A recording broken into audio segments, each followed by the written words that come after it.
Istrana riconferma sindaco Maria Grazia Gasparini. Con la lista civica Impegno per Istrana vince con il 37,17%, 1340 voti grazie all'appoggio di Coraggio Italia, Fratelli d'Italia e Forza Italia. Se l'aspettava, c'è grande soddisfazione per questo risultato? Ovviamente avevo speranza di poter continuare con un secondo mandato tutto quello che abbiamo iniziato e cose importanti come la nuova scuola, e quindi sono contentissima, ringrazio tutta la squadra e adesso giù al lavoro per i prossimi 5 anni perché sono tante le cose che abbiamo in cantiere, quindi sono veramente entusiasta. Gino Facchinello, con un simbolo a doppio logo targato Lega Noi per Istrana, è arrivato secondo con il 35,01%, 1262 voti.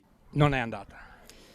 Ma io onestamente sono contento del risultato ottenuto e osservo che la sindaca 5 anni fa aveva ottenuto l'appoggio del 65% dei consensi, oggi ha il 65% dei non consensi, con le due liste, la nostra e Attivi per Istrana.